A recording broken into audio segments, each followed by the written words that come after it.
exalumno, el Diego Carrasco es exalumno.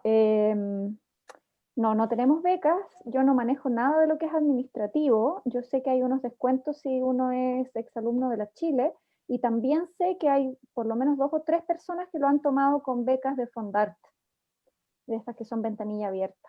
Y de Bueno, hecho alguien nos pidió una carta de apoyo para postular este año al Fondart para poder hacer el postituto el próximo año. Eso es lo que conocemos. Pero bueno, después podemos hablar más al respecto. Claro, Le sí, podéis porque preguntar a acá Marcos o a mí. muchas ahora gracias. parece que ya estamos en modo Ya, transmitiendo. perfecto. Me falta apretar acá nomás el Zoom y estoy en la página de la Renamu para ver si... Ya está saliendo la imagen. Ah, ya, listo. Facebook. Entonces doy la bienvenida. Ya, entonces nos ponemos en modo público. Vamos a dar la bienvenida a nuestro último programa que se llama Conversando sobre la Precordillera. Ese era el nombre con el que partimos a principio de año, en marzo, con la motivación de dar a conocer un poco más el proyecto de conservación que estamos impulsando desde la Comuna de La Reina en el Parque Mahuida. Y ha ido, ¿cómo se llama?, derivando en muchas más ramas temáticas. El programa ha servido como un espacio de aprendizaje comunitario en temas socioambientales, también como un espacio de ir generando redes colaborativas. De hecho, en muchos programas han surgido ideas de proyectos que estamos ejecutando ahora, así que ha sido un súper aprendizaje, como le comentaba hace un ratito a nuestra invitada. Que quiero, antes de presentarla, quería hacer como un pequeño contexto. Nosotros somos el equipo de medio ambiente de la Municipalidad de La Reina, y nosotros desde el Parque Mahuida colaboramos con el proyecto de conservación que impulsa el municipio, al alero del proyecto GEF Montaña, que es una iniciativa de conservación a nivel de la región metropolitana, también que abarca la región de Valparaíso, y es una experiencia, digamos, pionera en Chile, en donde se está probando un instrumento nuevo de gestión ambiental local, que es esta figura de RENAMU, que a lo mejor no es muy conocida, pero que significa Reserva Natural Municipal, y que se está ensayando y poniendo a prueba en dos comunas de Santiago, en La Reina y en Peñarolén. Entonces hemos ido trabajando con distintos colaboradores, con una metodología que es la metodología de los estándares abiertos, y hemos ido aprendiendo mucho de conservación comunitaria. Y en ese contexto entonces hemos ido invitando a distintas personas que manejan distintos temas ambientales, socioambientales, y el mes de septiembre quisimos hacer una innovación y ponernos un poco a tono con los tiempos, invitando solo a mujeres que tienen una experiencia valiosa que compartir. Y bueno, y hoy día estamos haciendo el cierre de este ciclo, que es un poco desfasado porque, bueno, nosotros estábamos con mucho trabajo en terreno y ella también, así que dijimos hagámoslo con más calma en octubre, y hoy día llegó el día, un poco encima, como que se ha pasado volando el tiempo, así que la invitada de hoy es nuestro broche de oro a este gran ciclo que ha durado meses, que ha sido un trabajo muy enriquecedor para todos nosotros. Bueno, y para no alargar más, porque hay mucha gente conectada, algo sorprendente a esta hora del día, somos más de 20 personas por Zoom, y se siguen agregando por Facebook Live, también deben estar muchas personas atentas. Así que quiero partir con el tema de hoy, mujeres en conservación, el verdadero problema ambiental de Chile, y entre paréntesis un poco una ironía o una realidad, no sé, no es el cambio climático ni el reciclaje, y que es un tema que es bien como osado para el mundo, yo creo, más tradicional de la gestión ambiental y de la conservación. Y este tema lo trae Nélida Paul, que es nuestra invitada de hoy. Quiero presentarla para quienes no la conozcan. Ella viene del mundo de la ecología y de la comunicación científica en términos de su formación profesional. Ella está formada en ecología, es doctora en biología y magíster en comunicación de la ciencia. Actualmente ocupa el cargo de directora de comunicaciones del Instituto de Ecología y Biodiversidad. También es profesora de comunicación de la ciencia y consultora independiente. Además, es cofundadora y coordinadora del postítulo en comunicación de la ciencia en la Universidad de Chile. Ha participado de diversos proyectos de difusión científica, y su trabajo consiste principalmente en ser un puente entre la investigación científica y los distintos públicos no especializados en ciencia. Sus intereses principales son crear conciencia sobre la importancia de la biodiversidad, formar nuevos comunicadores de la ciencia, ampliar la llegada de la ciencia a nuevos públicos y fomentar múltiples interacciones entre la ciencia y el arte. Soy presidenta de Achipec, me tiran las orejas si no lo digo. Ah, perdón, sí, no lo dije al principio, ese es su segundo cargo también. Lo aprovecho de decir, la ACHIPEC significa Asociación Chilena de Periodistas y Profesionales para la Comunicación de la Ciencia.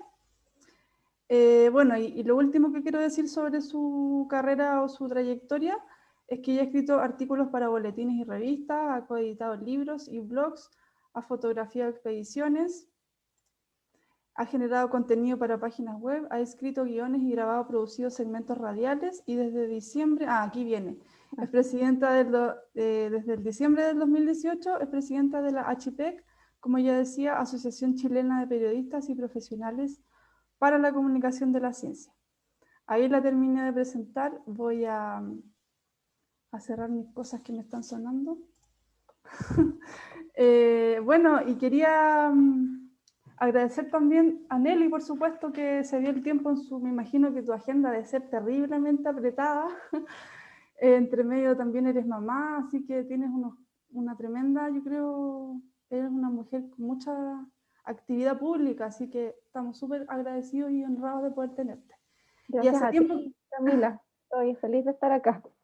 Sí, además quiero recordarle a la gente y un poco preguntarte tu relación con el parque, porque en la interna habíamos rememorado un poco tus orígenes, así que quería partir con esa pregunta un poco más personal, que nos cuentes cómo ha sido tu historia acá en la comuna, en el parque, cómo nos ves. Sí, es que yo me crié en La Reina y mi mamá sigue viviendo allá, que bueno, en la casa donde me crié también, entonces paso metí allá y fue el lugar donde viví como la mayor parte de mi vida, entonces, y yo creo que también en La Reina fue donde surgió mi amor por la naturaleza. Oh, qué bonito. Sí, y ha sido como juntando puntitos para atrás, acordándome de dónde nace la decisión de estudiar lo que estudié o de terminar involucrada en temas de ecología.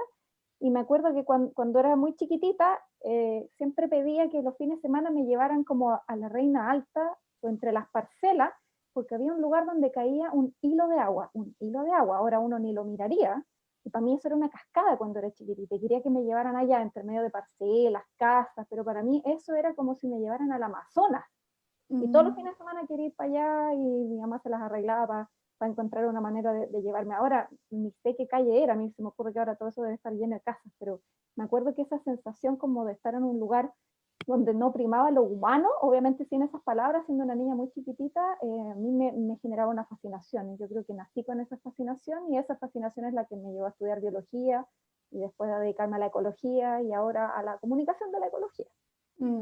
Nelly, ¿tú estudiaste el colegio acá en La Reina? No estudié en La Reina, estudié en un colegio que la verdad ni me acuerdo si está en Providencia o Ñuñoa, que ahora se llama Sagrados Corazones Providencia. Ah, ya, sí, lo conozco.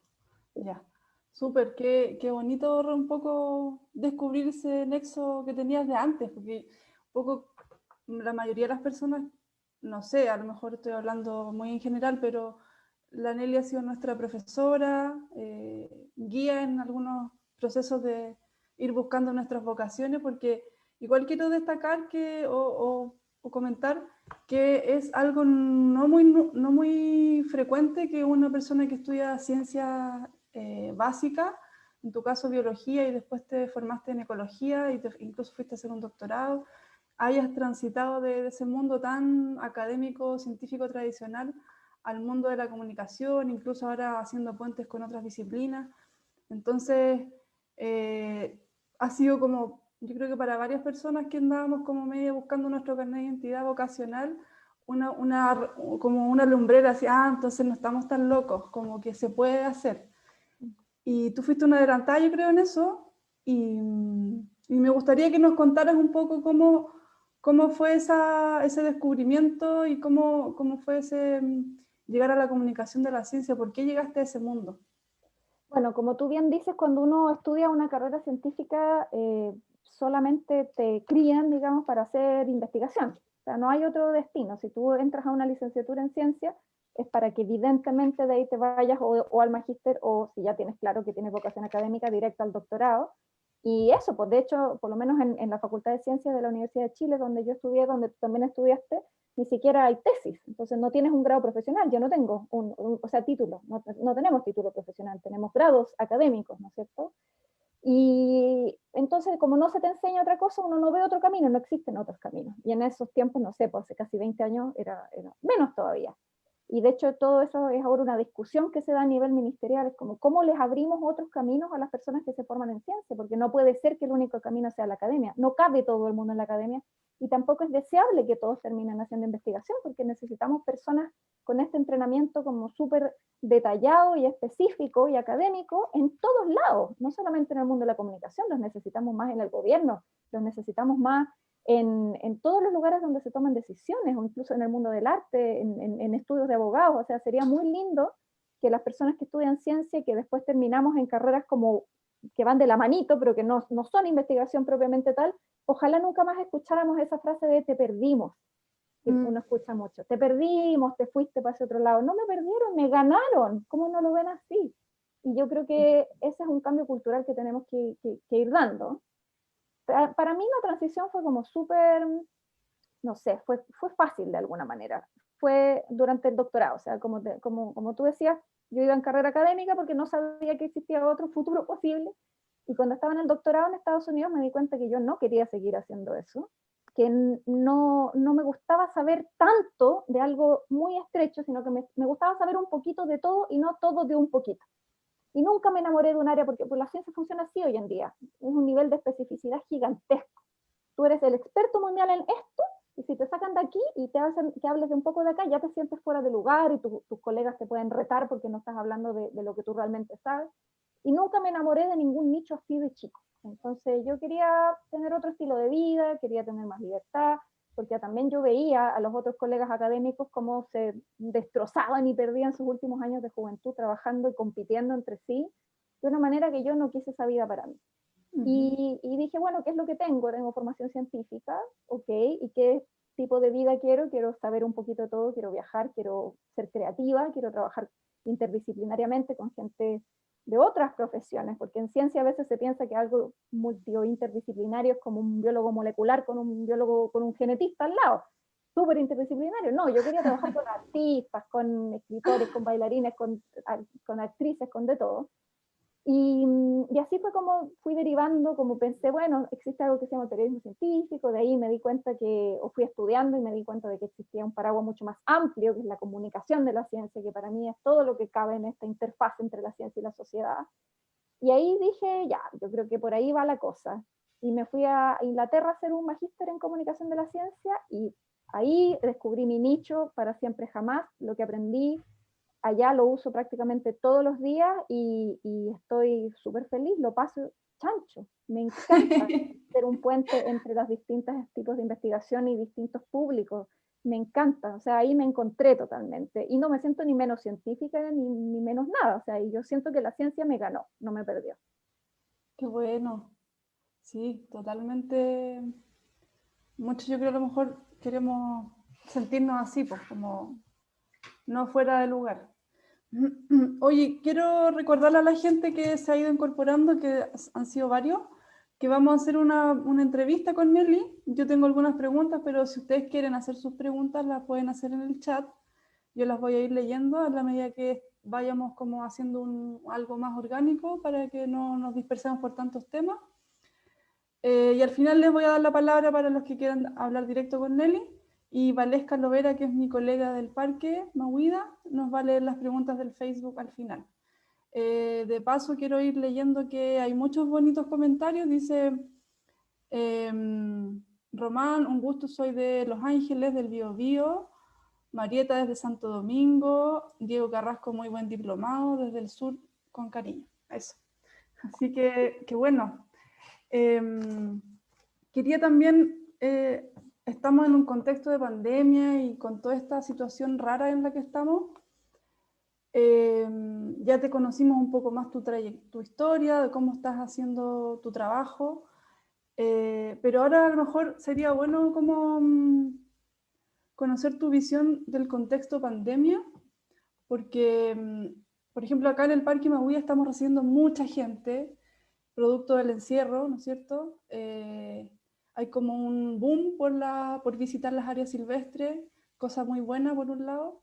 Hay también una corriente de gente que minimiza este tema, como que encuentra que en realidad es una exageración, que la tasa de mortalidad es muy baja, que esto se puede comparar con la gripe española, si no me equivoco. Y hay gente que piensa de una manera distinta. Entonces, ¿cuál es tu visión desde las ciencias, de la comunicación científica, del contexto pandémico actual? Uf, tengo tanto que decir al respecto. Sí. Esto de la gripe española del año de 1918-1920 mató a más de 20 millones de personas, así que si nos estamos comparando con eso, entonces hay que tener bastante más miedo de lo que, de lo que tenemos, no menos. Y una cosa interesante que pasó con esa gripe española es que nunca desapareció. Los estudios genéticos que se han hecho recientemente han descubierto que fue mutando y se transformó en varias de las gripes que tenemos hoy en día. Nunca se fue. Es súper posible que el coronavirus nunca se vaya, pero que vaya, bueno, ahora probablemente vamos a tener vacuna o vacunas que van a causarle, digamos, cierto perjuicio a la reproducción del virus, pero va a seguir mutando y en una de esas van a empezar a primar algunas cepas del virus que no sean tan, que no maten, digamos, tanto, sino que te generen más bien digamos, una gripe muy desagradable, pero que tengan menor letalidad.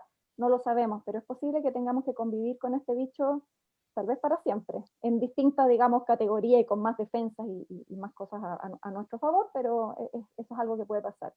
Y es interesante también ver cómo la historia, cómo la gripe española también cambió al mundo. Escuché un programa de radio súper interesante hace un tiempo sobre que como que unía los puntitos de qué cosas pasaron con esa pandemia que desviaron un poco el curso de la historia. Y incluso se especula que de alguna manera fue parte de la causa de la Segunda Guerra Mundial. Así es que no voy a extenderme con ese tema, pero el efecto que estas grandes crisis tienen va mucho más allá de lo que podemos vislumbrar ahora.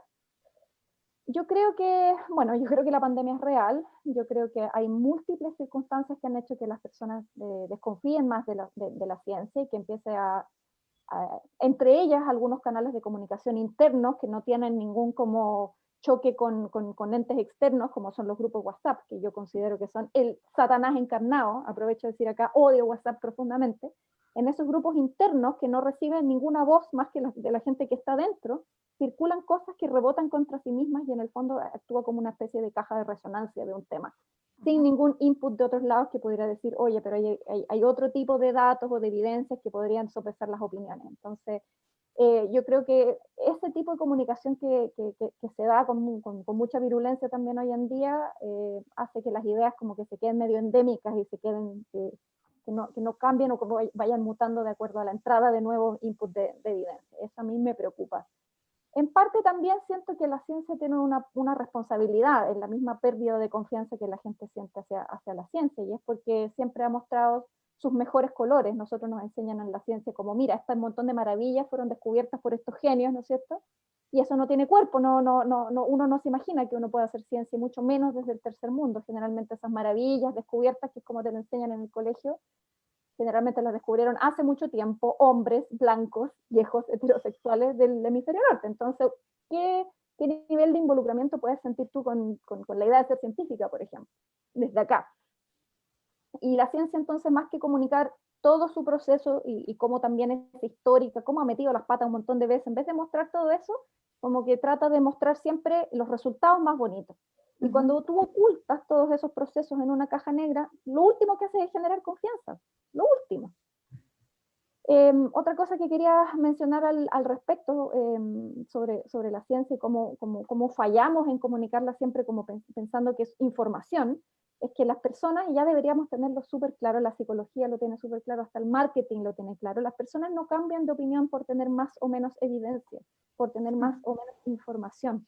Nosotros tomamos las decisiones con un montón de cosas, entre ellas una parte chiquitita de la información que puede alterar nuestras lógicas. Tomamos las decisiones con un montón de pequeñas muletillas psicológicas que nos han ayudado en nuestra historia evolutiva, que no tienen que ver solamente con la toma de información. Y mientras sigamos pensando que lo único que le falta a la gente es tener la información correcta, no vamos a llegar a ninguna parte. Y eso tiene, por supuesto, sus nombres, sus títulos en comunicación de la ciencia, modelo de déficit, alfabetización y bla, bla, bla. Pero eso creo en parte. Ahora, ¿por qué pasan las pandemias? Aquí hay una ecuación ecológica que es clarísima. Cuando cuando hay sobrepoblación humana, movimiento globalizado de personas y de cosas, y cuando sigues quitando espacio a las especies no humanas, cuando tú sumas esas tres cosas, igual pandemia. Sobrepoblación humana, movimiento globalizado de cosas y personas, y, ¿qué fue lo último que dije? Arrebatar, digamos, seguir perdiendo hábitat nativos, eso igual pandemia. Ahora, ¿qué haces con eso? ¿Cómo resuelves eso? Hay una tremenda discusión sobre si la sobrepoblación humana es o no es un problema. Hay personas que dicen, evidentemente lo es, aunque si ahora somos 7 billones, en el mejor de los escenarios, vamos a llegar a ser 10 billones antes de estabilizarnos o bajar, en el mejor de los escenarios. Por supuesto que eso es un problema, es un planeta finito, no podemos seguir creciendo infinitamente, ¿ya? Y hay otras personas que dicen, ya, pero no somos todos los humanos los causantes de esto, son los humanos que consumen brutalmente, que consumen recursos por otros 100 humanos, ¿ya? Los ultra ricos, el primer mundo, etc. Así que no culpemos a la sobrepoblación porque en el fondo seguir culpando a los pobres. Yo creo que, en lo personal, creo que en las dos posturas hay un grado de realidad. Obviamente el sobreconsumo de algunos es un problema que al que hay que hincar el diente, digamos, de manera brutal, ¿ya? Obviamente la desigualdad es un problema, el mayor problema del mundo, pero también creo que somos demasiados, ¿ya? No deberíamos tener no deberíamos tener discusiones de cómo alimentamos 7 billones de personas, deberíamos estar diciendo por qué somos 7 billones de personas que alimentar, ¿por qué no hacemos esa reflexión? Ahora, hay unos investigadores que escribieron un libro muy interesante, ahora se me olvidaron sus nombres, el libro se llama Punto de quiebre para el planeta Tierra, Tipping Point for Planet Earth, que habla de estos temas, y ellos dicen, hay tres maneras en que la sobrepoblación de una especie puede bajar, o de la sobrepoblación humana, tres maneras. Que no hagamos nada. Y si no hacemos nada, se encargarán las guerras, las hambrunas, las sequías, el cambio climático, el coronavirus y otros virus más. ¿Ya? Obviamente no queremos eso, ese es el camino de mayor dolor. ¿Ya? Segunda manera de reducir la población humana, aplicando medidas como lo hicieron los chinos, ¿ya? Un hijo por familia, y si no, caen las penas de Egipto. Tampoco nadie quiere que le digan qué hacer con su cuerpo. Hay una tercera vía para disminuir la población humana, ¿ya? Que yo creo que es la más apropiada y la más efectiva. Y esa es, amárrense los pantalones, educar a las niñas y a las mujeres sobre, bueno, y empoderarlas sobre su cuerpo, ¿ok? La educación sexual de las niñas y las mujeres es la manera de reducir la población en el planeta. Por cada año de escolaridad que recibe una niña, se reduce creo que en un 10% su tasa de, ¿cómo se llama? Su tasa reproductiva, por cada año de escolaridad. O sea, mientras más educada está una niña o una mujer, generalmente eso implica que está más empoderada, digamos, que sabe, que puede tomar decisiones sobre su cuerpo, y eso reduce solo la tasa de natalidad. Entonces, eso es la misma lucha feminista. Y esto es algo que yo digo siempre, la lucha por el medio ambiente no está separada ni es diferente a la lucha por la igualdad. No es distinta a la lucha contra ¿cómo se llama? El poderío económico. No es distinta a la lucha por acceder a una mejor calidad de vida, a una mejor salud, a una mejor educación. No está separada de la lucha feminista. Son la misma. Y no nos hemos dado cuenta de eso. Hay un corazón de Sebastián Montoya que te... Sí, yo creo que nos has hecho un tremendo puente, porque justo te iba a preguntar por aclarar algunos conceptos que a lo mejor están súper alejados de la agenda más social, que las vemos como en dicotomía, y que era esto de cómo relacionar o cómo se ordena el cambio global, cambio climático, esto del antropoceno, crisis civilizatoria o extinción masiva. Son como titulares súper amplios y globales que se ocupan para referirnos a la crisis, pero a lo mejor sería bueno jerarquizarlo y poder aclarar a qué se refiere cada uno, y que en el fondo cuál tiene más que ver con esta integración de lo social con lo ecológico. Si quisiéramos referirnos a esta crisis multisistémica, ¿cuál de los conceptos sería más adecuado usar? De todos los que Súper buena pregunta. Sí, a ver, el cambio climático, después de décadas de que los científicos y las científicas han hinchado para que se ponga en carpeta. Por fin, ahora uno puede decir que es un tema que está en boca de todos, ¿ya? No sé si son las no sé cuántos años de COPs que en mi opinión no han servido para absolutamente nada, no sé si es eso, o de que ya sencillamente estamos viviendo eventos en carne propia, eventos de extremos, digamos, de sequía, de inundaciones, etcétera, pero de alguna manera ya está instalado el tema, y estamos todos, o mucha gente por lo menos, ya está muy preocupada por el cambio climático, y qué podemos hacer al respecto. Pero resulta que el cambio climático es uno de los 5 factores en que los humanos estamos alterando el planeta, son 5, en conjunto se llaman cambio global. El cambio climático es uno, y el que ha tenido mejor prensa.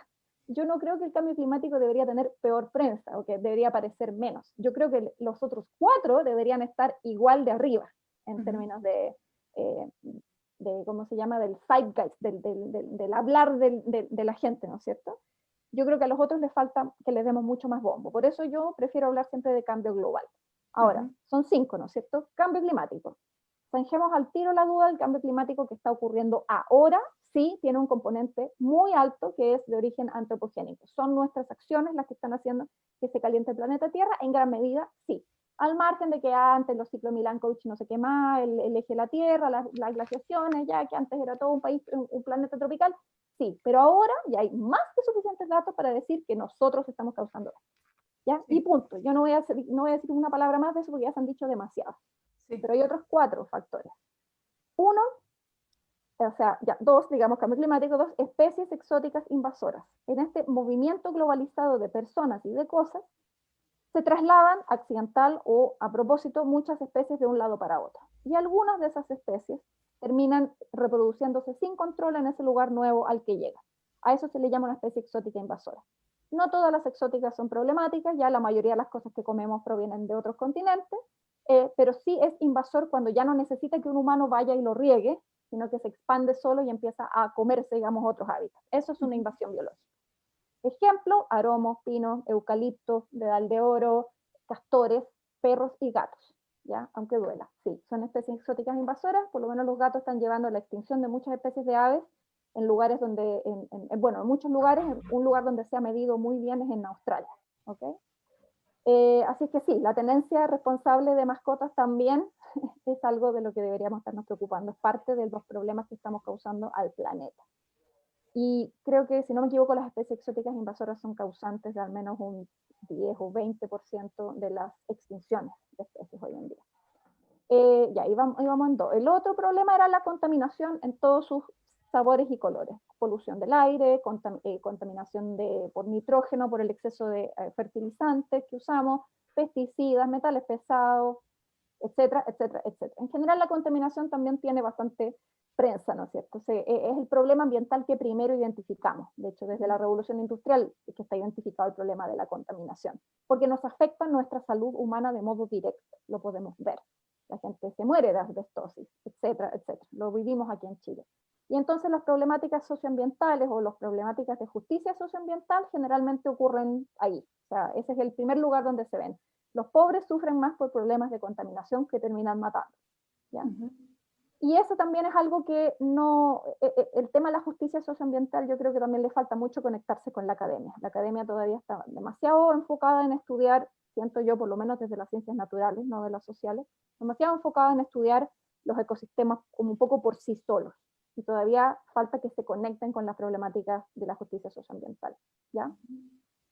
El otro problema era la extinción misma de especies, ¿ya? Y el problema que para mí es el más grande del cambio global, el número 1, y sobre el que deberíamos estar todos absolutamente preocupados y trabajando, es lo que se llama el cambio de uso de suelo y mar, o más conocido como pérdida de hábitat. Cuando tú tienes, yo voy a hablar de tierra porque es de lo que más sé, pero también aplica para los ecosistemas acuáticos, obviamente. Si tú tienes 1 metro cuadrado donde había, qué sé yo, hierbitas, cualquier cosa, aunque sea tierra pelada, te aseguro que tiene ahí más vida que si tú después transformas este metro cuadrado en cualquier cosa humana. Sea que lo tapes con cemento, que le pongas un camino, que le pongas una casa, que le pongas una industria, o que le pongas un cultivo, ¿ya? O que le pongas una plantación forestal. Tiene más biodiversidad antes de que tú hayas transformado ese metro cuadrado, hectárea, lo que sea, en algo para uso humano. Ujú. Le hemos quitado tanto terreno, literalmente terreno, a las otras especies, que ya hay muchas especies que se han quedado sin dónde vivir y se extinguen. Se estima que se extinguen 100 especies al día. Hace unas pocas semanas había un informe de la ONU, bueno, bastante terrible, pero entre otras cosas, las cosas positivas que sacaba, que en los últimos 10 años se han salvado de la extinción a 7 especies. 7 especies, de las que Acá se lo sabe tengo, el fehacientemente. estudio. Fehacientemente que se han salvado 7 especies, incluida el black ferret, ¿cómo se llama? El black-footed ferret, un mamífero de Norteamérica. Pero se extinguen 100 al día. No hay nada que celebrar, como dice la canción. Si se extinguen 100 al día y llevamos años y millones de dólares en salvar a 7, claramente el foco tiene que estar puesto en otro lado. Y yo creo que ese foco tiene que ser que no se pierda 1 metro cuadrado más de hábitats nativos, ni uno más. Es que hay mucha gente, hay que poner más casas, que crezcan para arriba las casas, se llaman edificios, ¿ya? No tienen por qué ser guetos verticales, pero se llaman edificios, ¿ya? Y se puede vivir en ciudades decentes si es que la planificación territorial considera aspectos básicos de salud humana y salud de otras especies, ¿ya? Que no se pierda ni 1 metro cuadrado más. Es más, y esto lo saben, hasta en CONAF dicen, díganlo por favor, ya, porque lo sabemos, pero no lo podemos documentar. En Chile se queman ecosistemas nativos para hacer cambios de uso de suelo, para después poner, por ejemplo, un nuevo proyectos habitacionales o cualquier, digamos, proyectos de tipo, ¿cómo se llama? Bueno, construcciones, digamos, humanas. Y también para poner cultivos, ¿ya? Pero deberíamos tener leyes que impidiesen eso, que eliminen ese incentivo perverso a eliminar. Únete a la defensa del bosque Peñalolén, PANUL, por supuesto. Muy bien. Ejemplo de lo que estás diciendo. Exactamente. Muchas veces hay incentivos perversos para que un ecosistema muera, para después decir, bueno, qué penita, ya se murió el bosque esclerófilo, entonces ahora pongámosle palto, porque ya que ya se murió, y eso no debe seguir sucediendo. Hay que eliminar esos incentivos perversos. Es uno de millones de incentivos perversos. Sí. Entonces, cambio global puede ser, si no, ya lo entendí yo creo y quedó súper claro estos 5 componentes, uno el cambio climático y los que no estamos mirando que son urgentes también, y también el antropoceno es sinónimo de cambio global. No, antropoceno no es sinónimo de cambio global y yo prefiero una palabra diferente a antropoceno. Antropoceno se refiere a que los humanos, con todos estos 5 factores del cambio global, hemos alterado tanto el planeta que incluso se nota en las capas geológicas de la Tierra. Si ahora nos acabáramos, qué sé yo, otro meteorito o nuestras propias acciones poco sensatas, acabasen con nosotros y vinieran arqueólogos del remoto futuro de otros planetas a la Tierra, al estudiar las capas de la Tierra, como hacen los arqueólogos, las paleontólogas, etcétera, ¿qué encontrarían? Encontrarían rastros de la acción humana en la corteza terrestre. Llegamos a alterar la geología del planeta. Encontrarían microplásticos, entre otras muchas cosas. No sé, ahora se hace extracción ¿cómo se llama?, de petróleo con fracking, que es otra cosa que altera la corteza terrestre. Entonces, ¿cómo se llama? Hay signos de acción humana hasta en la corteza terrestre. Lo que hizo que algunos geólogos y otros científicos de la Tierra a comienzos de este siglo dijera, chuta, entonces ya deberíamos estar hablando de otra era geológica. Si alteramos tanto el planeta como para cambiar su geología, ya es una nueva era geológica, y lo llamaron el antropoceno. Ahora, antropoceno culpa a todo antropo, a todos los humanos. Y también hay muchos y muchas pensadoras, sobre todo de las humanidades y de las humanidades ambientales, que yo creo que también, tú mencionabas lo social, son importantísimas las ciencias sociales, pero también las humanidades ambientales. Entre todos podemos hacer mucho más sentido de lo que pasa y luchar de manera conjunta. Entonces, personas desde las humanidades ambientales y desde la sociología y la antropología han dicho, no son todos los humanos, es un sistema que tampoco es tan antiguo en los humanos, es nuestro sistema sociopolítico. Entonces, en vez de llamarlo antropoceno, culpando a todos los humanos, llamémoslo por su nombre real, capitaloceno. Esto es causa del sistema capitalista de los seres humanos, que no es de todos los seres humanos y no ha sido así en toda la historia de los seres humanos, pero sí es dominante, obviamente, es hegemónico hoy en día. Así que yo me quedo con el término capitaloceno, pero se refiere a que los humanos hemos cambiado tanto el planeta que ya podemos decir que alteramos hasta la estructura del planeta Tierra. Ya, ahora súper claro. Yo creo que hemos estado hablando de temas muy, a lo mejor, de conceptos y cosas para ir aclarando la cabeza, porque los ambientales siempre tenemos muchos temas dando vuelta, entonces está bueno como aclarar esto, pero también un poco haciendo honor al título de nuestro conversatorio, que tú misma propusiste el título, podríamos entrar más en la cancha chilena y ponernos en el contexto en el que estamos, en la situación ambiental chilena, y que nos puedas como mostrar esta ventana de lo que tú piensas de la agenda ambiental, socioambiental, para orientar nuestras prioridades también, porque en lo local siempre estamos hablando de muchos temas, pero a lo mejor no tenemos tanta claridad con esta perspectiva que tú nos muestras de las prioridades, de dónde hay que poner el foco, la urgencia. Sí, como decía hace un rato, el cambio climático tiene ya harta prensa, y está bien, es un problema grande, pero también sirve un poco como voladero de luces. Porque si estamos hablando de lo que vamos a intentar como país es ser carbono neutral de aquí a no sé cuántos años más, décadas siempre, estamos hablando de décadas, en el fondo estás pateando el tema para adelante. Y por mientras le estás dando todas las oportunidades para que quienes se enriquecen individualmente, no colectivamente, individualmente de la extracción de nuestros recursos naturales, lo sigan haciendo, sin parar.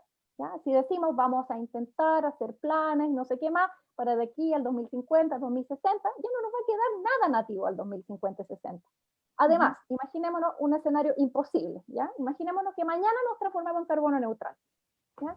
Mañana dejamos de, o todo lo que emitimos de CO2 lo vamos a reabsorber de otra manera. Mañana. Imposible, obviamente.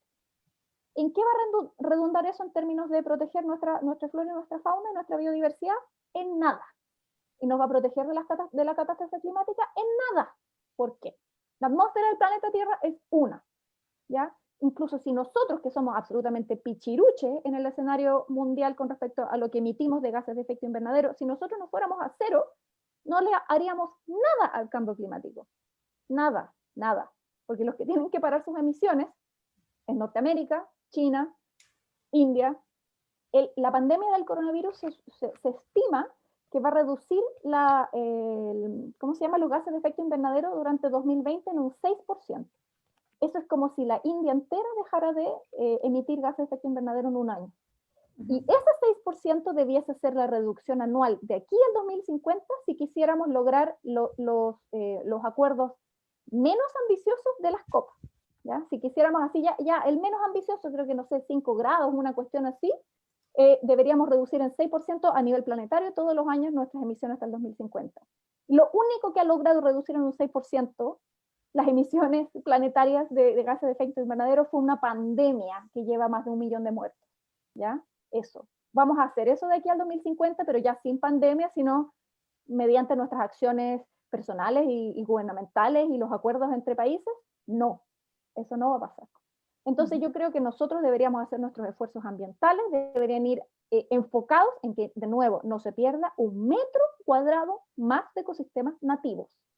Aunque la Sociedad Nacional de Agricultura te trate de decir que es un cuadrado de tierra pelada, no es un cuadrado de tierra pelada. Ahí ya con los puros microorganismos que hay, seguro que hay funciones ambientales valiosísimas. ¿Ok? Entonces yo creo que esa debe ser la prioridad número 1. Quería decir otra cosa más y se me olvidó.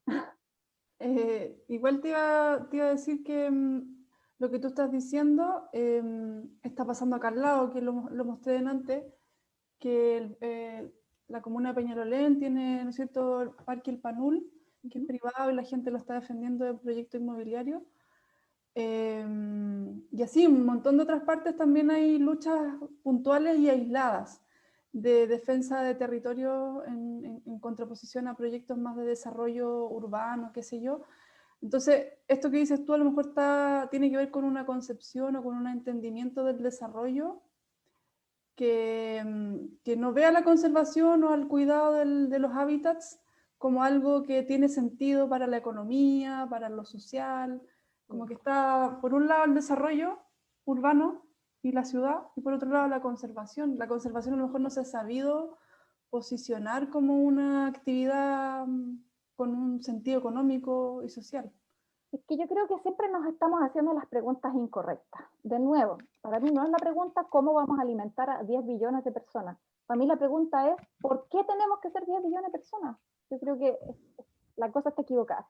En sentido económico, claro, yo también me di la cabeza contra la muralla por años diciendo, chuta, ya, pero es que igual necesitamos vivir de algo, igual el crecimiento económico, porque no me había sacado ese chip con el que ¿cómo se llama? No es educan la palabra, es la versión negativa de educan. ¿Cuál es? Adoctrinan durante toda la educación esta doctrina de que desarrollo es lo que queremos en el sentido de crecimiento económico, ¿ya? Es una doctrina, te lo metieron en la cabeza porque hay una sola evidencia que vale la pena para los gobiernos capitalistas neoliberales, como uno lo quiera llamar, que es la evidencia económica, pero no de todos los tipos de economía, también es una ciencia social bastante diversa. Es el conocimiento de la economía neoliberal, que es un dogma. El que diga, oye, pero exploremos otras alternativas, comunistas, salen todos gritando. No se usa realmente la lógica de la cual los científicos sociales o naturales ¿cómo se llama? Dicen que prima la lógica. No es así en la economía. Y todas las decisiones se toman de esa manera. Ahora, si uno abre un poquito la cabeza, esto la Camila lo sabe muy bien porque está moviendo un grupo latinoamericano muy interesante sobre el tema del decrecimiento. Decrecimiento es una alternativa económica al dogma del crecimiento económico sin parar, que es lo único que puede alimentar una economía capitalista neoliberal, este crecimiento sin parar, pero este crecimiento sin parar es imposible en un planeta finito. Y por miles de años pensamos que era infinito, porque claro, si era una aldea contra el bosque, claro, quememos, porque la aldea tiene que sobrevivir y el bosque siempre trata de quitarte los pocos terrenos con los que cultivas y te mueres de enfermedades terribles, etc.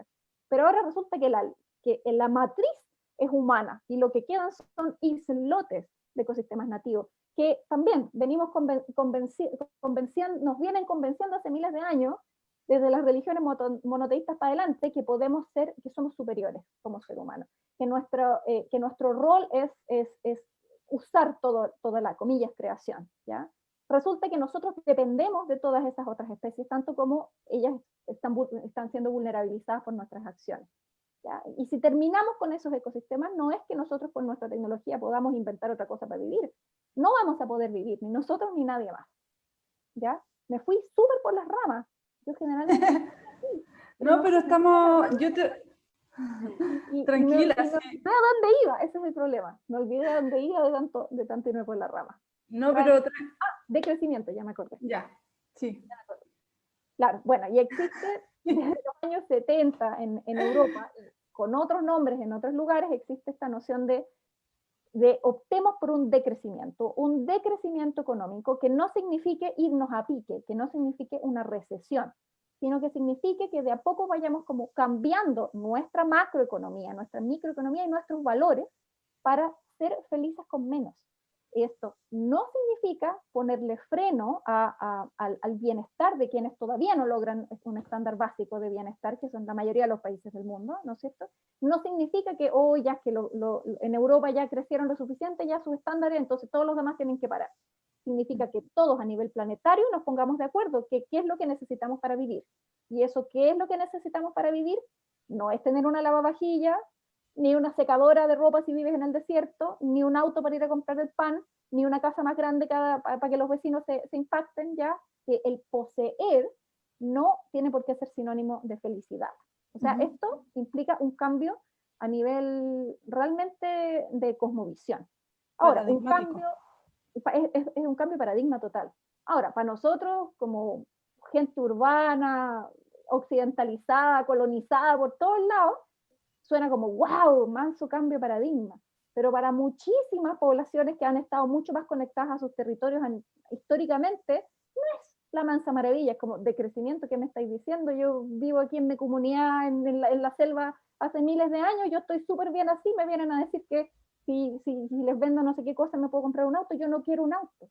¿Y dónde está esa libertad para decir yo no quiero un auto? ¿Ya? En nuestro mundo eso no es lo que te dicen ni la televisión, ni la prensa, ni nada. Entonces, el decrecimiento que viene desde la ecología política apunta a eso, a decir, como planeta, si no queremos caer a pique con todo el dolor que eso significa, la mortandad masiva, migraciones, sufrimiento, ¿no es cierto? Si no queremos hacer eso, entonces hagámoslo de manera pausada y pensada, ir disminuyendo la población, o al menos ir disminuyendo el crecimiento económico. O sea, es salirse completamente del paradigma económico capitalista en el que estamos. ¿ya? Y yo creo que desde todos lados deberíamos estar tratando de socializar esos conceptos mucho más, desde la ecología, desde las ciencias sociales, etc. Hagamos las preguntas difíciles, hagamos las preguntas que van a la base, que cambian el paradigma, no solamente a poner parchecitos por aquí o por allá. Me acordé de una frase de una científica que me cae muy bien, canadiense, que dice: el reciclaje es un parche curita sobre una gangrena. Y en vez de estar preocupándonos tanto reciclar, que a veces es la única herramienta que tienen las personas interesadas en tener conductas más ecológicas, por lo menos en lugares urbanos, ya, ok, voy a reciclar, es lo único que puedo hacer. Ni siquiera sabemos a dónde van esas cosas. Y ni siquiera nos preguntamos, ¿por qué no nos preguntamos por qué tengo que comprar botellas de plástico todos los días? Sí. Entonces, ¿por qué no estamos rehusando las mismas cosas? ¿Por qué significa confort o bienestar tener que usar cosas desechables? ¿Ya? Todavía hay generaciones vivas de personas que no piensan así. O sea, ya la generación de mi mamá es mucho más para arriba, es como, todavía no entienden por qué votamos ciertas cosas, como, pero si esto lo puedes usar. Sí. No desperdiciemos ese conocimiento que todavía está entre nosotros. Sí, eso te iba a decir, que es como para la gente, por ejemplo, que trabaja en certificación ambiental de colegios, municipios que están trabajando en planes de reciclaje. Todo el ámbito como más público, local, está con la palabra reciclaje, con la palabra de huertos también, es como algo bien... sí, pero tú dijiste ahora como, ya, preocupémonos de defender lo poco que queda de hábitat, en pensar en esta vida más simple, más austera. Pero, por ejemplo, a nivel como de institucionalidad más local, por ejemplo, los municipios, cada municipio, cada comuna, cada región de Chile es distinta y cada pedacito del planeta es distinto. Entonces, puede ser que en alguna parte del mundo la basura sea un problema prioritario, por ejemplo en India, no sé, hay océanos de plástico. Yo creo que también aquí un poco poniendo una mirada más situada, importante como empoderar más a las comunidades. Y ahí yo quería preguntarte, ¿cómo ves tú el tema de la conservación comunitaria y el rol de las comunidades locales y la gobernanza? Todo eso para mí es algo, yo creo que tiene que ser para dónde tenemos que ir también, ¿o no? Absolutamente, absolutamente que sí. El conocimiento se supone que tiene que ser situado y tener relevancia en el territorio, al nivel que ocurra, ¿no es cierto? Y la toma de decisión también debería ser muchísimo más democrática de lo que es. Por eso se habla de que en el siglo XXI la democracia va a tener que ser muy diferente a la de hoy, que se quedó corta por todos lados.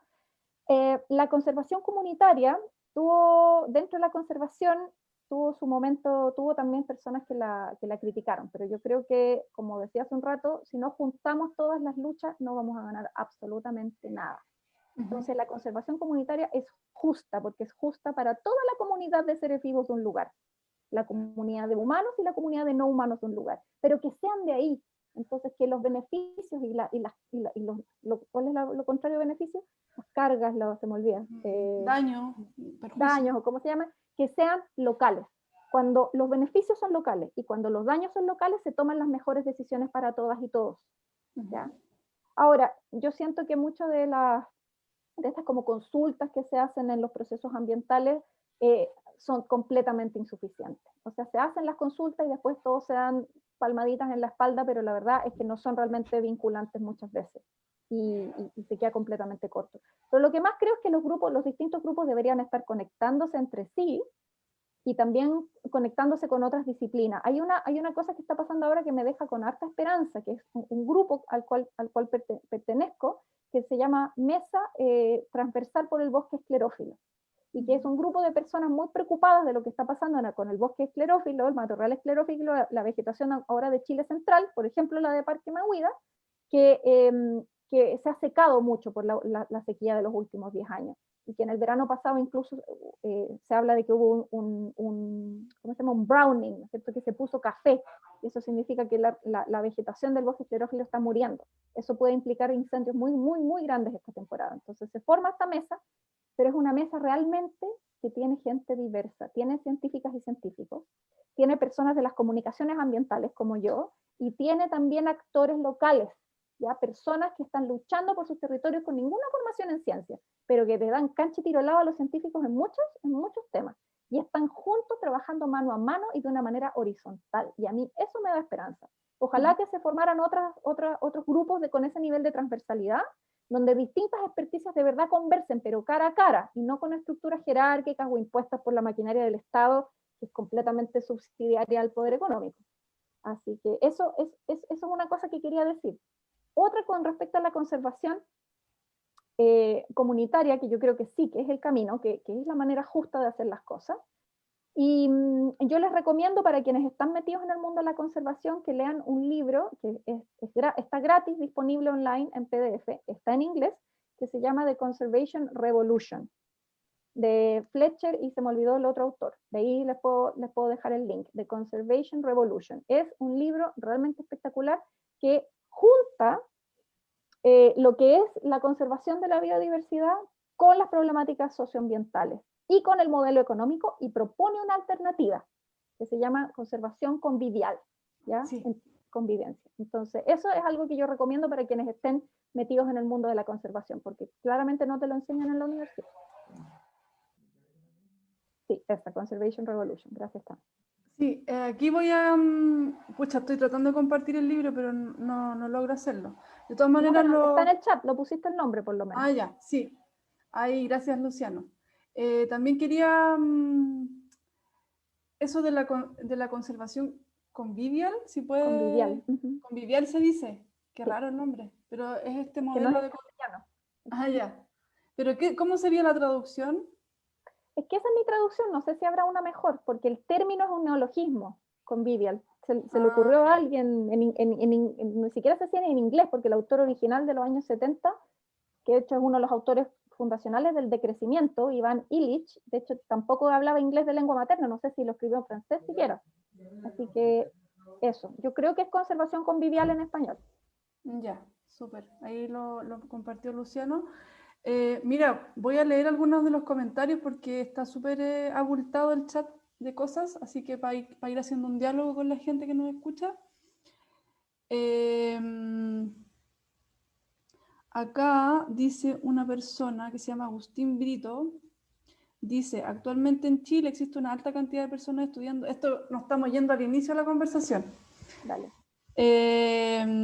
Una cantidad de personas estudiando química, biología, entre otros, pero no hay muchas oportunidades en la industria, gobierno y academia para que todas estas personas encuentren trabajo. Sin embargo, las carreras de pregrado parece que se quedaron en el pasado. Las mallas curriculares no entregan las herramientas para que un profesional tenga más empleabilidad. Por ejemplo, es raro alguien que estudia biología tenga un par de cursos sobre programación o desarrollo web, lo que permitiría ampliar sus posibilidades de autoempleo, trabajar en un área distinta. En virtud de lo anterior, ¿crees que se debe reformar el pregrado y adaptarlo a la realidad digital que avanza en el mundo? Encuentro que es buena pregunta. Es súper buena pregunta. Yo creo que no basta con el pregrado. La educación en Chile apesta entera. Entonces, el pregrado, claro, es parte de lo que pasa. Yo cuando estaba en pregrado me acuerdo que quería tomar ramos en otras facultades del mismo campus y no me dejaban. O sea, ¿cómo no me va a haber hecho bien un curso de epistemología? Yo estudié biología, ¿cómo no me iba a hacer bien un curso de epistemología en filosofía? ¿Cómo no me iba a hacer bien un curso de fotografía en arquitectura? Al final lo tomé igual. Y descubrí al graduarme de que no me habían considerado los créditos. Si no me hubieran sobrado créditos, no me hubiera podido graduar. O sea, claramente que las mallas curriculares se quedaron en el pasado, absoluta y definitivamente de acuerdo. Absoluta y definitivamente de acuerdo. Voy a hacer otra lectura ya, para ir pudiendo cubrir todo, ojalá. Dice José Cortés, nuestro colega de La Serena, dice, querida Nélida, ¿podrías referirte al recorte de presupuesto en deporte, desarrollo de energías renovables, recortes a CONAF, entre otras? Y lo que más me partió mi corazón, la suspensión de las becas Chile, bajo el contexto donde la ciencia ha cobrado tanto protagonismo desde el análisis estadístico, trazabilidad, vacunas. Sin embargo, sobra la plata para reprimir, lo hubiese tolerado un poco más si no existiese un Ministerio de Ciencias, pero ahora no. Tenemos un ministro de cartón. ¡Chan! Ya, yo voy a dar una opinión que es absolutamente, ¿cómo se llama? Que no le va a gustar a la gente que suele pensar como yo, ¿ya? A mí no me gusta la discusión por presupuesto. Y en ese sentido estoy de acuerdo con lo que alguna vez, en esa como, ¿cómo se llama? Era geológica anterior al 18 de octubre del año pasado, que el ministro decía, obvio que necesitamos más plata, pero no podemos llegar con eso como argumento. ¿Cuál es el argumento? ¿Dónde está la explicación de por qué necesitamos más ciencia con argumentos? Ahora, me acuerdo de otra discusión donde me tocó estar con personas del Ministerio de Hacienda, creo que era una gran mesa donde se estaba discutiendo cómo medir el aporte de la ciencia y la tecnología. Y ahí estábamos todos dando opiniones, bla, bla, bla, el link del libro. Hola, ¿cómo estás? Lo tenemos, te lo podemos mandar después por PDF, pero mándame un correo para recordarlo. Ya, yo no debería mirar el chat porque me voy a... No. Ustedes me avisan. Sí. Se me fue la banda. Ya, y en esta mesa donde se estaba discutiendo cómo medir el aporte de la ciencia y la tecnología al país, habían dos personas muy jóvenes que seguramente ya ganaban el cuádruple de lo que yo alguna vez voy a ganar en la vida, que trabajaban en el Ministerio de Hacienda y que eran, por supuesto, economistas. Y ellos decían, se agarraban los pelos así y decían, por más que le ponemos indicadores económicos, no podemos encontrar cómo medir la ciencia y la tecnología. A ese par de seres humanos en la universidad o en ninguna parte jamás se les ocurrió decir, tal vez se pueden medir otras cosas que no sean con signo peso. Eso jamás se les había ocurrido. ¿Ya? Hay 800.000 maneras en que podríamos medir el impacto de la ciencia y la tecnología, pero medirlo de verdad, que no tenga que ver con números de patentes, número de startups o cualquier otra cosa con la que estamos nubilados hoy en día. ¿Ya? Entonces creo que la discusión del presupuesto debiese ser en un momento en el cual sepamos para qué diablos queremos la ciencia y la tecnología en Chile, y que no me vengan que es para el crecimiento económico, porque para eso no debería ser para el bienestar de la población del país, y en mi opinión personal, para la población humana y no humana. Los recortes presupuestarios en áreas cercanas a la cultura duelen. Ahora, una cosa interesante que se me olvidó decir hace un rato, los países que más confianza tienen en la ciencia, cuyas culturas, cuyas sociedades confían más en la ciencia, son aquellos en que pasan varias cosas. Uno, que tienen mejor sistemas educativos. Dos, aquellos donde hay menor desigualdad socioeconómica. Y tres, aquellos donde la gente suele confiar en sus instituciones. ¿Ya?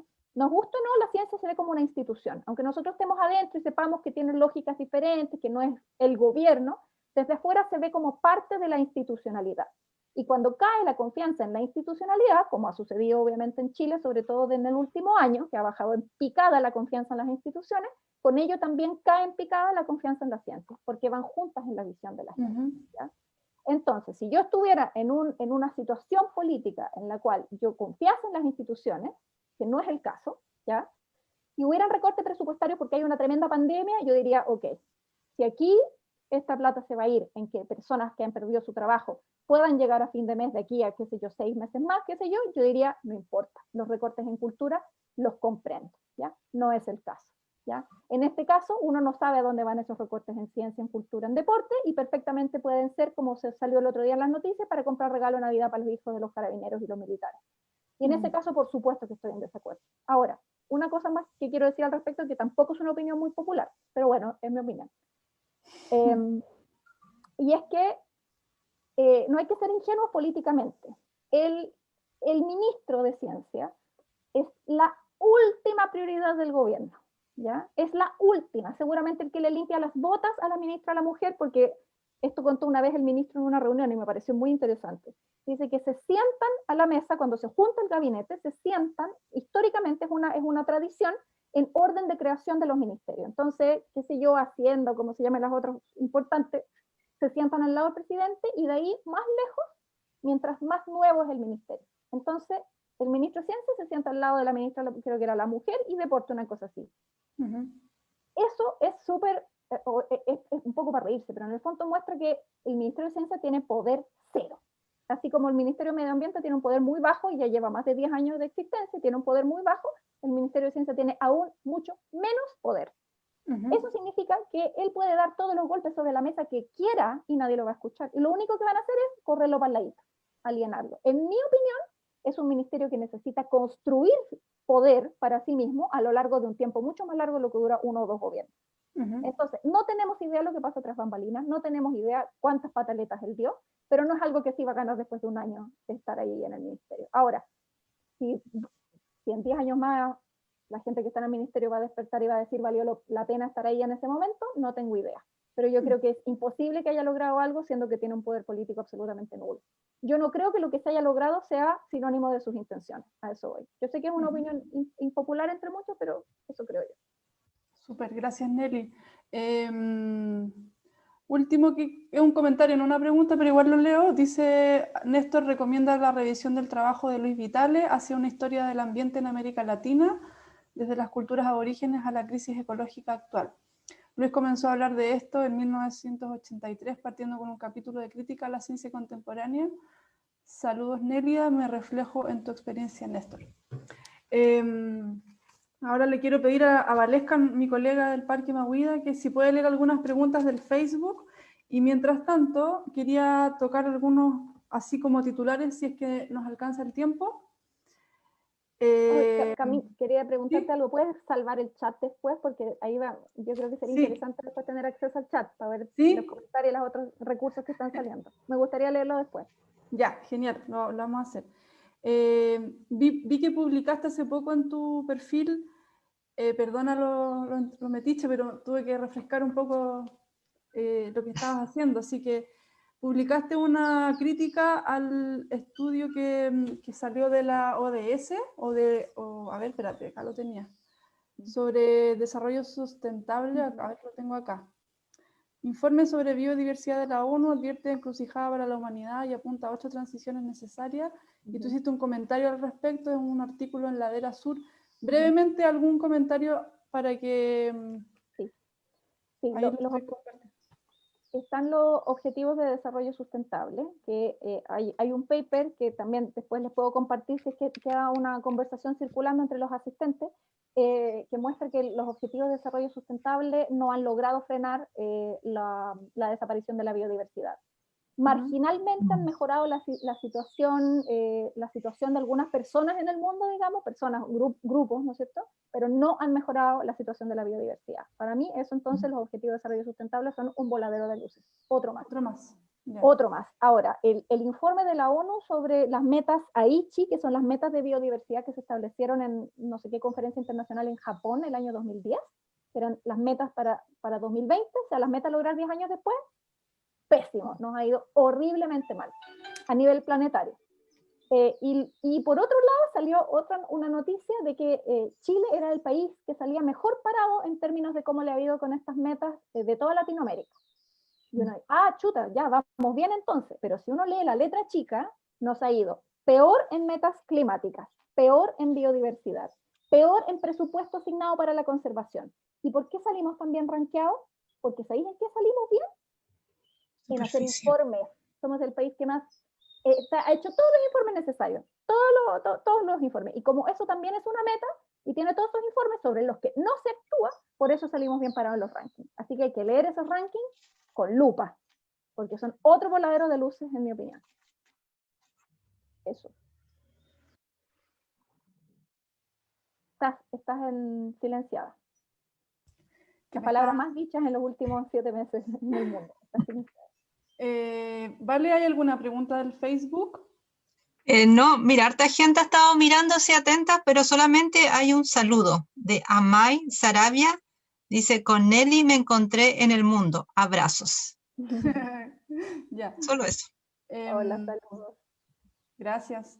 Aquí hay una pregunta más de, no sé cómo se pronuncia, un nombre medio de otro país. Se escribe XU como Chu, Oxuxa, no sé, Gram. Oxuxa, sí, la conocemos. Ya. Ella pregunta, ¿se puede relacionar con el negacionismo ideológico por el carácter antropocentrista moral? Quiero que Suxa se ponga el micrófono y explique su pregunta, por favor. No me quedo claro. Hola, acá estoy. Hola, ¿Cómo están? Tiene que ver con el tema de la crítica de lo de Ladera Sur. Bueno, yo he estado metida con el tema de investigando sobre el negacionismo ideológico, que tiene que ver con también siendo críticos con los acuerdos de la COP y de París y todo. Con esta visión de que nosotros somos superiores, que era lo que decías antes, ¿no? Que eso nos impide ver la génesis del problema al final, que es lo que lo que has dicho en esta charla. Negacionismo ideológico, y que quizás no ha sido tan estudiado o no hay una reflexión profunda sobre eso. Y que también puede como relacionar a las distintas luchas quizás, ¿no? Como, no sé, lo veo y lo pienso, por ejemplo, los animalistas con los biólogos, porque ahí hay muchas cosas complicadas, ¿no?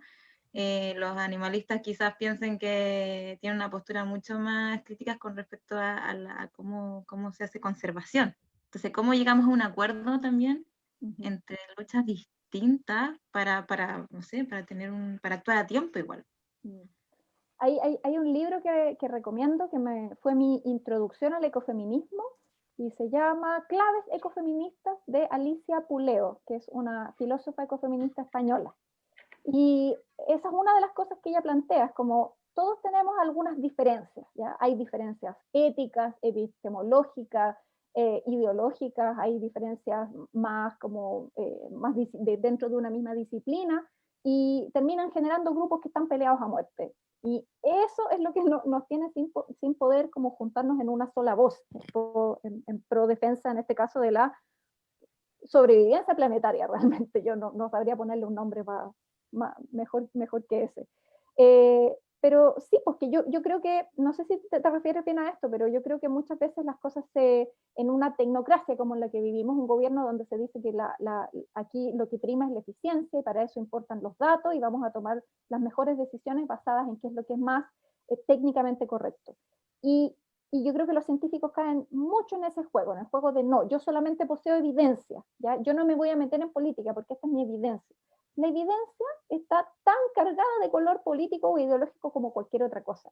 Y yo creo que lo mismo que decía, para que haya más confianza en la ciencia, la gente tiene que, los científicos, la comunicación de la ciencia tiene que transparentar todo su proceso, cómo opera, ¿ya? Para que la gente pueda pedirle a la ciencia cosas, tenga expectativas razonables.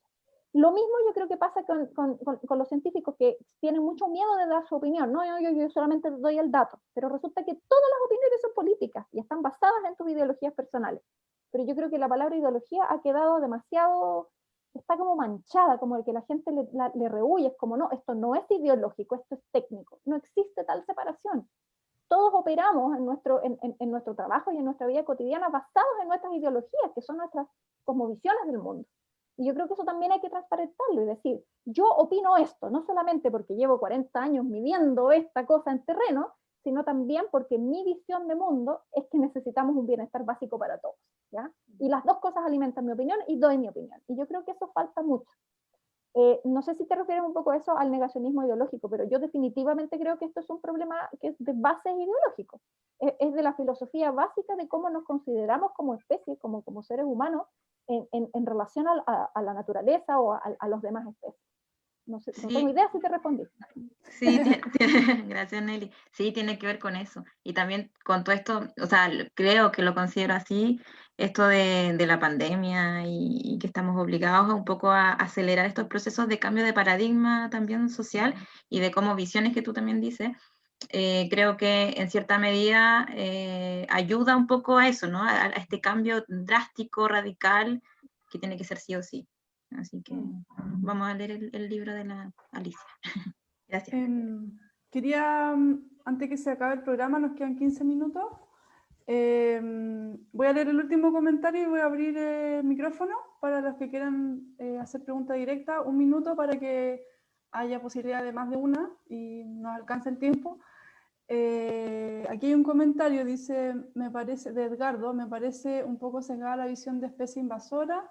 Considerarla con ese apelativo, hay que considerar las especies vegetales que han evolucionado durante miles de años para generar características adaptativas, que les ha permitido sobrevivir a eventos catastróficos y han ganado espacio, particularmente en ecosistemas alterados. Es largo el comentario. Pero ahí te lo dejo para el chat, para tu revisión, Edgardo. A lo mejor va a tener un feedback más adelante. Pero súper está bien interesante el chat, hartas cosas, ecofeminismo. No podemos no hablar de proceso constituyente, creo yo, como en mes de octubre, cierre de nuestro ciclo.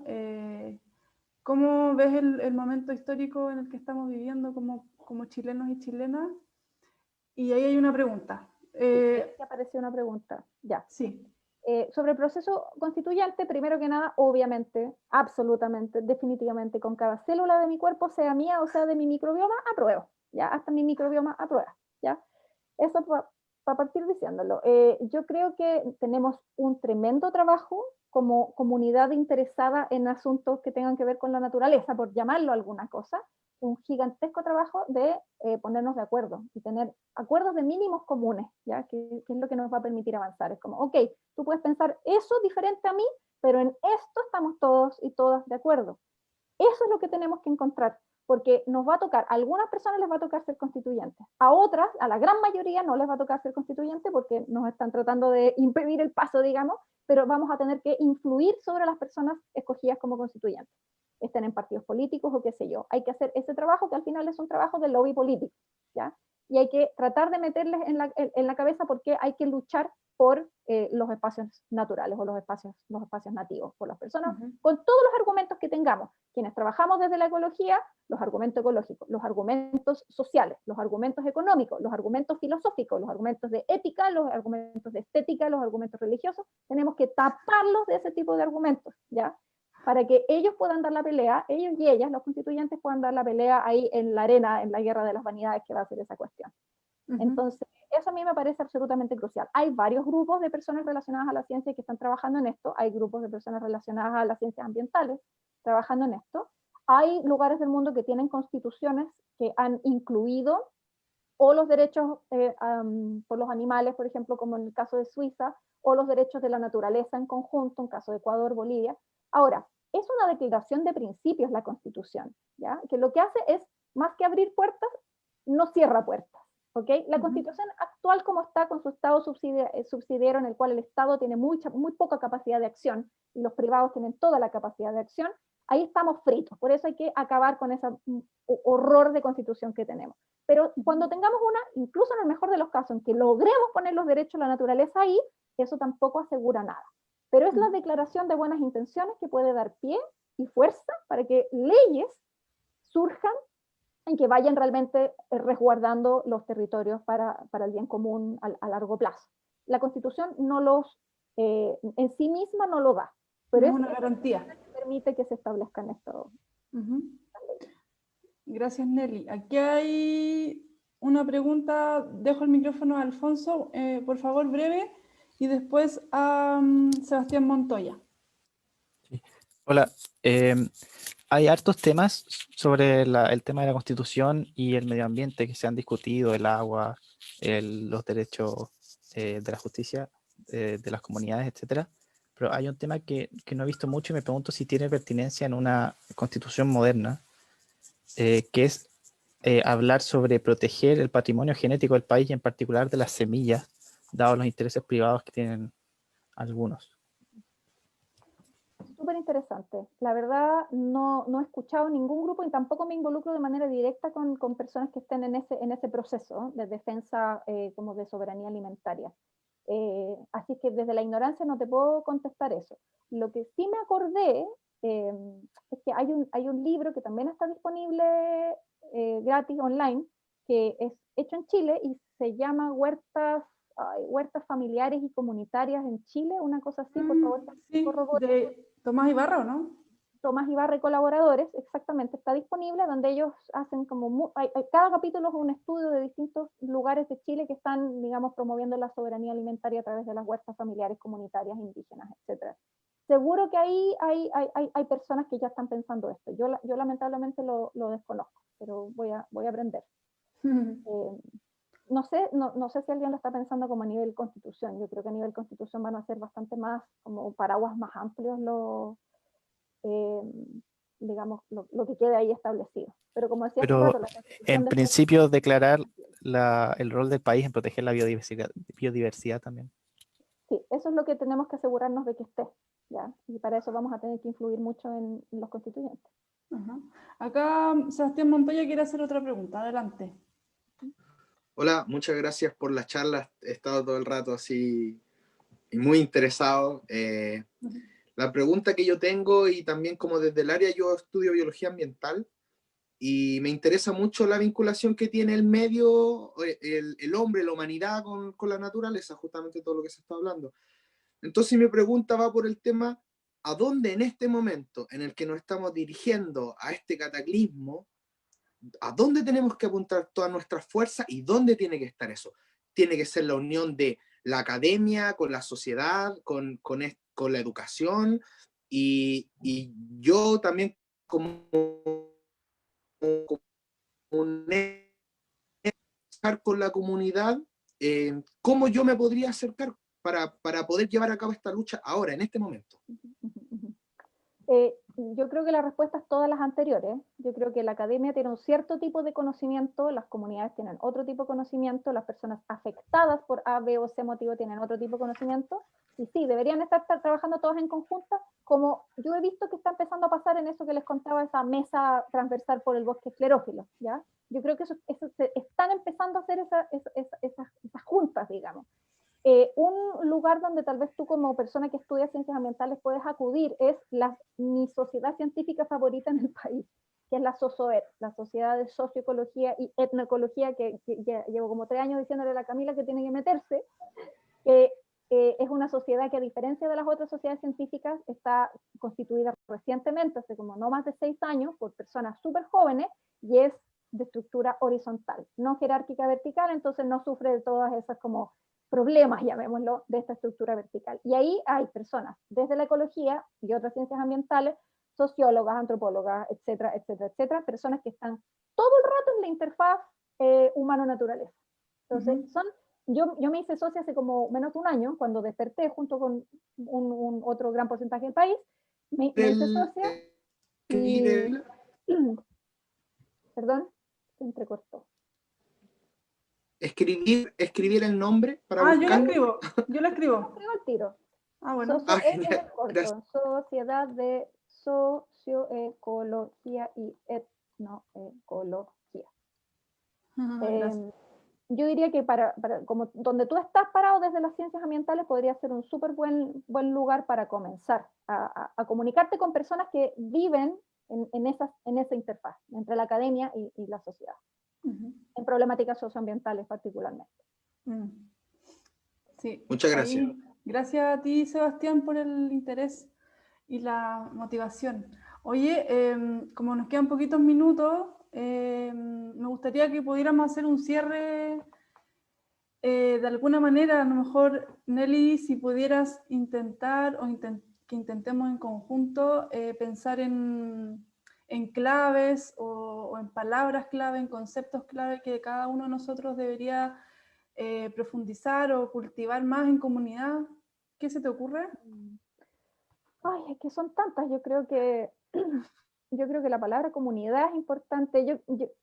Yo creo que hay una falacia que ha permeado todos los campos de la vida, que es la del individuo, ¿ya? La individualidad, a nivel económico, social, pero también en la biología, como no, el individuo es como la unidad, ¿no es cierto? Y cada vez vemos que las interacciones mutualistas, la comunicación entre especies diferentes, las relaciones que no son ¿cómo se llama? Negativa, ¿no es cierto? Que no es la depredación o la competencia. Vemos como esas otras relaciones entre individuos de una misma especie y de distintas especies, las relaciones que son mutuamente benéficas, eran mucho más potentes de lo que por más de 100 años la ciencia pensó.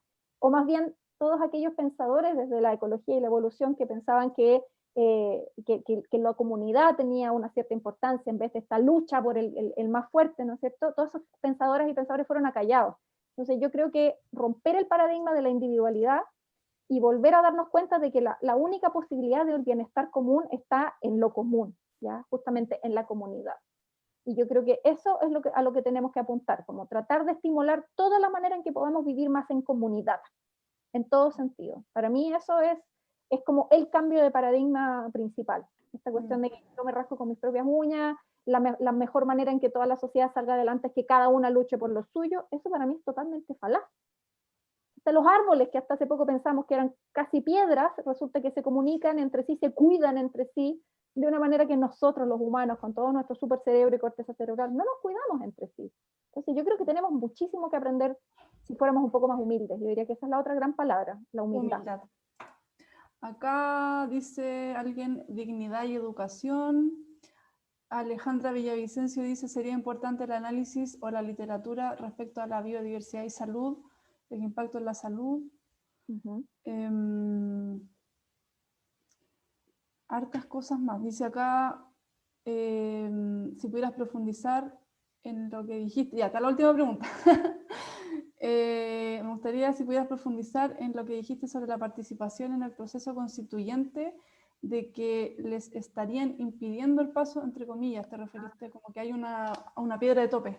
Sí, no me refiero a nada que no sepamos todas y todos, me refiero a que todavía no sabemos si personas que no formen parte de un partido político van a poder presentarse a constituyentes. Todavía ni siquiera sabemos si va a pasar la opción de convención constituyente o no, o si nos van a enchufar parlamentarios que ya existen, a eso me refiero. Que no sé cuál va a ser la posibilidad real de que personas desde las comunidades que estén interesadas en las temáticas territoriales y ambientales puedan de verdad optar a ser constituyentes, o si el sistema, digamos, nos lo va a impedir y nos van a enchufar a los mismos de siempre. Pero en cualquiera sea el caso, hay que poner estos temas siempre en primera línea. Ese era mi punto, no era conspirativo. Bueno, sí, es la verdad bien conspirativo contra la democracia real, pero no es nada que no sepamos, digamos. Súper. Voy a hacerte una pregunta así como más personal. Como, porque uno siempre anda buscando como referente, por lo menos en mi caso, y mucha gente como personas de las cuales uno puede aprender, experiencias desde las cuales uno puede aprender. En tu caso, ¿quiénes han sido para ti personas importantes, que estén vivas o no, pero de las cuales podamos ir también como generando un cierto como camino escuela en esto de la comunidad, ¿no es cierto? Sí, me cuesta, yo siempre me he sentido un poquito medio huérfana de mentoras o mentores, y eso, por supuesto que hay personas de las que he aprendido muchísimo, pero me he sentido siempre un poquito huérfana en estos caminos que he emprendido un poco sola. Hay personas que obviamente admiro, personas que tienen aspectos muy positivos, pero que fui descubriendo más tardíamente. Hace poco, por ejemplo, en términos de luchar por la biodiversidad, hace poco, no sé, en los últimos años conocí a la activista y académica colombiana Brigitte Baptiste, que tuve la suerte de entrevistar hace poco tiempo. Ella me gusta mucho porque ahí hay otro cruce, está el cruce por valorar la diversidad en los humanos mismos, ¿no es cierto? La diversidad de género, todo el arco iris de la evolución, como llama John Rothgarden, y unirlo con valorar la biodiversidad, porque al final la diversidad debiese ser como una especie de bandera de lucha en todo sentido. La diversidad de capacidades que tienen las personas, la diversidad cultural, por eso también se habla, ¿no es cierto?, de la conservación biocultural, la diversidad de opiniones, la diversidad de género, la diversidad neurológica, la diversidad de especies, la diversidad genética, la diversidad de conducta. O sea, si uno dice que le gusta la diversidad es porque la diversidad es hermosa, es justa y es resiliencia. Cualquier sistema no diverso no tiene capacidad de respuesta ante las perturbaciones. Entonces, aunque tengas esa visión súper pragmática y como hasta utilitarista o instrumental de las cosas, aún así tienes que saber el valor de la diversidad. Y yo creo que tal vez esa es como lo más transversal. Si estábamos buscando como un concepto que atravesara todo y para llevar adelante, yo diría que debiese ser ese. Súper, tenemos hartas ideas ya para ir quedándonos con esas palabras inspiradoras, de referencia. El mail de ambas, sí, lo vamos a dejar. A ver, Nelly, ¿lo puedo dejar? Nelly, sí, por supuesto, dale. Sí. Nelly Paul con H, no, así, ¿no es sí, cierto? Sí, pues con H. ¿Lo escribo yo? Bueno. Y tú escribes el tuyo porque te lo pedían el tuyo también. Ya.